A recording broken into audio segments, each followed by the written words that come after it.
Assalamu alaikum, dear student. Today we will discuss the last topic of the API program. That is the schedule of the API. Okay, when we have to administer the respective vaccine that we have already discussed into much detail. So a little summary of the chapter. So basically, initially we mentioned that API stand for Expanded Program on Immunization.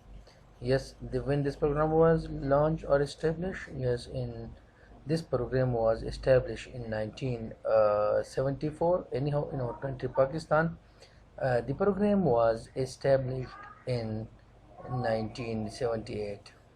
The main objective of this program was just to eradicate, to control, or to minimize, or to reduce various infectious communicable disease, which are the leading causes of morbidity and mortality, especially in the newborn babies and children. So that's why this program was not only for a specific country, for a specific region. The main This program was for the entire universe, to immunize, to vaccinate children and newborn babies in the entire universe or entire globe. There are certain conditions in which basically we have to avoid the immunization schedule. We discuss it too much detail, like let's suppose if there is anaphylactic reaction to some of the previous doses. So yes, this is a severe reaction, and sometimes maybe one of the leading cause for death. So the coming doses should be avoided. If a person shows some sensitivity reaction toward the any component of the vaccine, so the respective vaccine should be avoided for that particular person. uh, Too much elevated body temperature, yes, if a person is immunosuppressed one, especially suffering from the AIDS like condition, so in such conditions some vaccine should be avoided, especially the BCG vaccine should be avoided. And of course, let's suppose if there is any other severe problem, so in that condition we have to avoid it. Anyhow, certain conditions are there in which we have to continue the PI schedule, like let's suppose if there is a minor respiratory problem, or if there is a minor body temperature, or if there is a problem related to the family history, or certain neurological problems are there, or if hormonal problems are there. So in such conditions, we have to continue the respective program, I mean the API program. Then basically we discuss about in detail about each and each vaccine, that is the BCG, DPT, and especially the polio, measles, and hepatitis.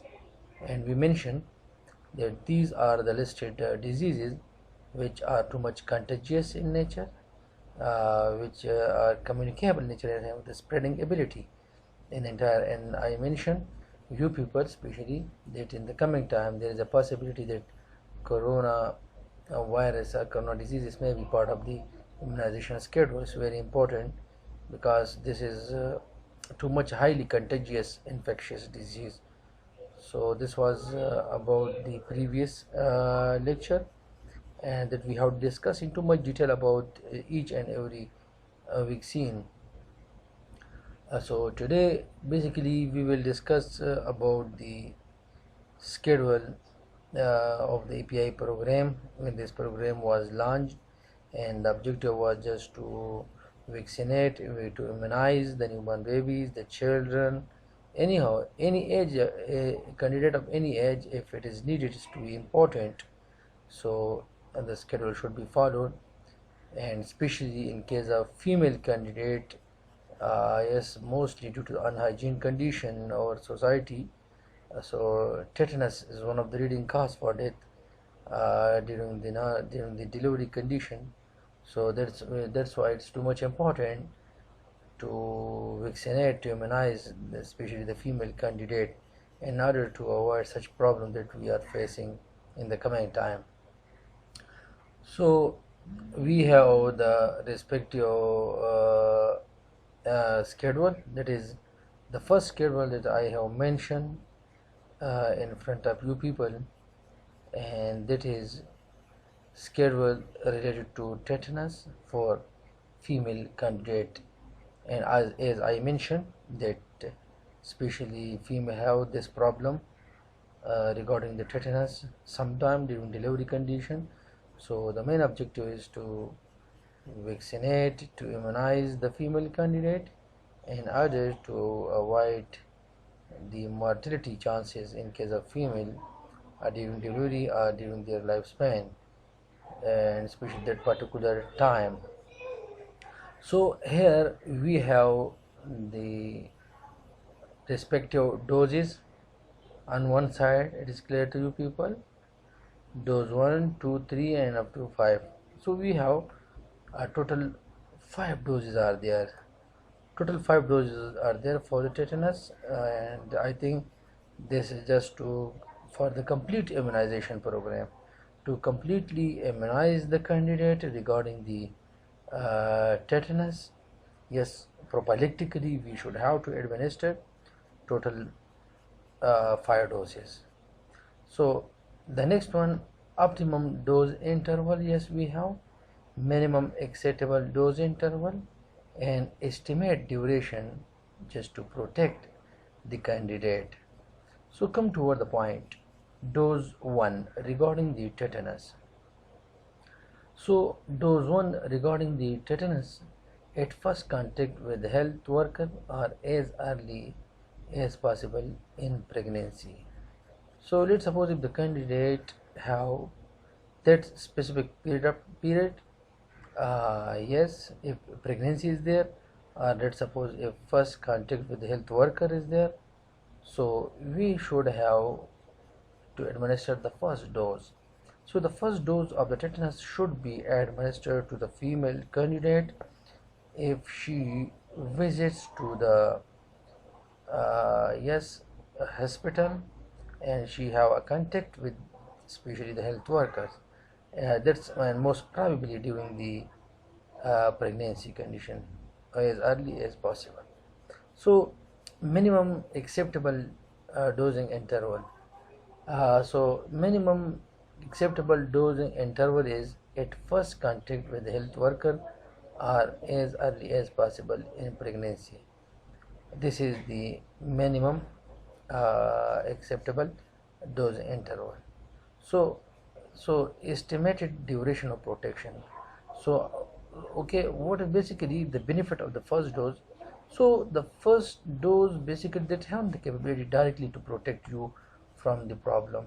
Yeah, this will basically boost your immune system, this will modulate your immune system, this will potentiate your immune system. So the dose 1 will basically modulate or potentiate or enhance your immune system and have the capability just to start the production of antibodies against the respective bacteria. So that's why none.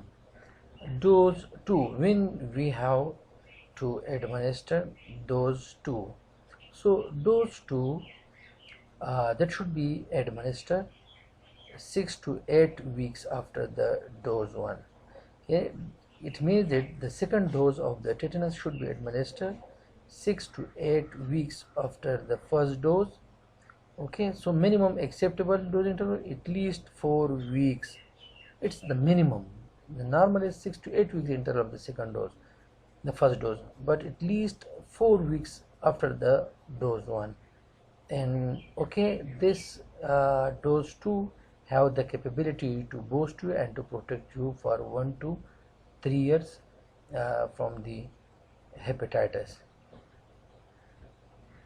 So the next one, that is the dose 3.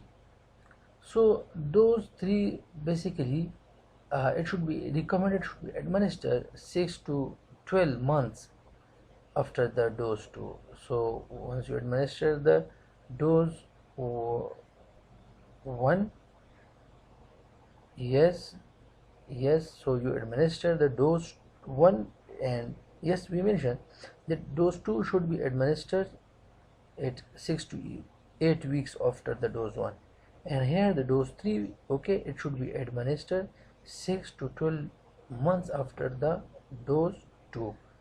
So okay, you have administered a dose 2, and let's suppose 6 to 12 months, after 6 to 12 months you should have to recommend the dose 3, the third dose you should have to recommend. So minimum at least 6 months after dose 2 or during subsequent pregnancies. Okay, so this is the minimum. Okay, now protection point of view, so this will, the dose 3 of the tetanus will protect you for 5 years, dose 2 will protect you for 1 to 3 years, dose 3 will protect you for 5 years. The next one is dose 4. So basically dose 4 should be recommended, should be administered 5 years after the dose 3, okay, and here minimum acceptable dosing interval, so at least 1 year after the dose 3 or during the subsequent pregnancy. This is very important. So now protection point of view, this will protect you for the coming 10 years. This is very important. Dose 5, this is very important. So yes, you can recommend, you can administer the dose 5, and that is 10 years after the dose 4, and at least 1 year after the dose 4 or during the subsequent. So this is basically a mentioned period of time. Okay, what should be the minimum acceptable range and what should be the optimum range, and when we have to administer. So you should have to follow the exact schedule, and basically this will dose 5, okay, if you complete dose 5, this will work for the whole childbearing time. So basically the dose 5, okay, so it means that for the female candidate, we, in case of tetanus, we should have to recommend, we should have to administer total 5 doses, and that is dose 1, dose 2, dose 3, and dose 4, and the last one, that is dose 5. So if you complete this immunization, so you will protect the female candidate regarding the tetanus for the whole life. Childbearing, it means it's for the whole life. So this was regarding the tetanus. The next schedule, which is too much important, especially, and that is related to the children. So already we have mentioned separately in each and every vaccine that when we have to administer the BCG, when we have to recommend the DPT, hepatitis, measles vaccine. Anyhow, this is a combined schedule of the all vaccine. So if you focus on the schedule, so basically here we mention that by birth, or this is related to children and newborn babies, so by birth or during the first visits, okay, so you should have to administer okay, BCG and OPV 0, oral polio vaccine, that is the OPV 0. So OPV 0 and BCG should be recommended, so by birth at birth time. So this is very important. So at birth or at first visit, you should have to expose your newborn babies to BCG and OPV 0. This is very important.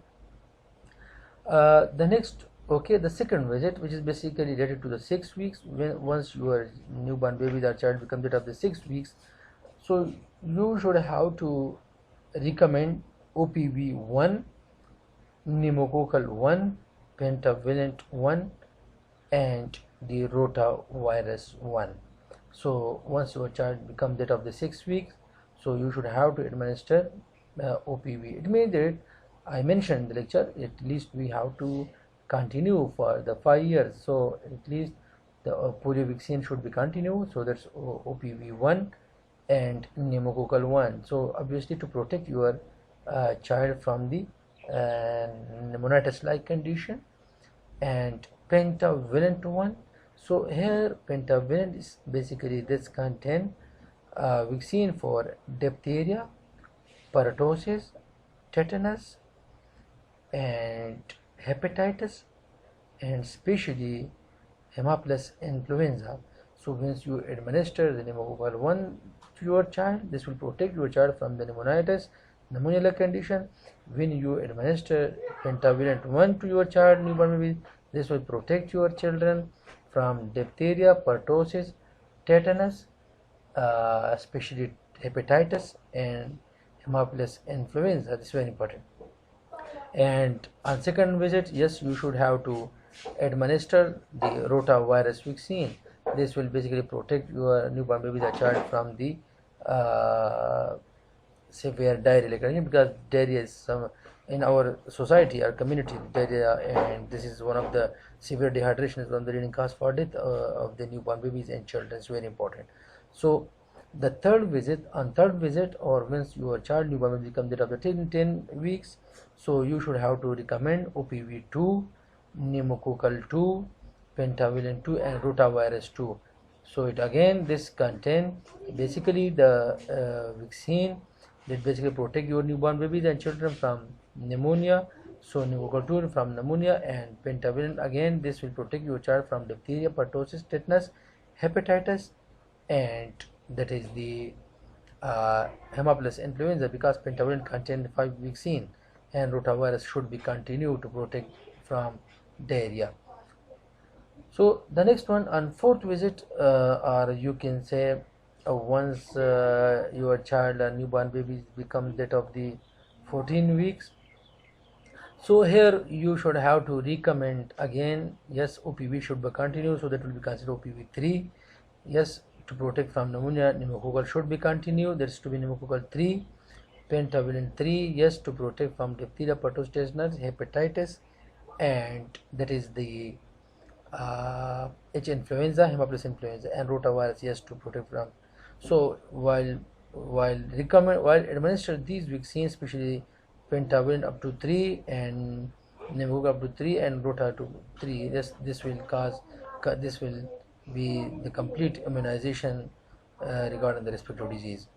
Okay, once your child becomes that of the 9 months, so measles 1 should be recommended. So at the age of 9 months, measles 1 should be recommended, and once your child become that of the 15 months, so again you should have to recommend measles 2. So yes, this is the exact schedule. Yes, certain modification should be there with the passage of time regarding the vaccine and depend upon the condition. So today what we discussed, basically we discussed that schedule of the immunization, and that is basically regarding the female candidate, that is the tetanus, and that is the immunization schedule for especially for children. So in case of female candidate, yes, we have to recommend total 5 doses to complete the immunization for the complete childbearing time. And yes, yes, we mentioned there is a specific optimum dose interval, minimum, yes, and just estimated time just to protect the candidate. So if you complete the immunization and you administer total 5 doses, so this will protect your candidate for the whole childbearing time. And then we mentioned basically for the EPI schedule for the children. So we mentioned by birth, all the time I have shared with you people, yes, by birth is too much important to recommend to administer BCG. That's too much important. And as the polio cases are emerging in our society, so OPV 0 should be recommended just to protect the children, newborn babies, from the poliomyelitis condition. Okay, once your child becomes that of the 6 weeks or second visit, so OPV 1, pneumococcal 1, pentavalent, yes, and this exact schedule should be followed for the entire period of time, because this is very important. This is very important regarding the newborn babies and children. Never miss the dose. The exact schedule should be followed on the exact time, and on the exact time the respective vaccine should be administered to immunize the newborn babies and children, and the exact times should be followed. And one thing keep in mind, the exact interval is also very important. It doesn't mean just to administer all the pneumococcal vaccine all the pentavalent and all the rotavirus vaccine just a matter. So the exact time and the exact interval should be followed. So this was the last topic of the API program, and inshallah in the coming classes we will discuss we will start the next chapter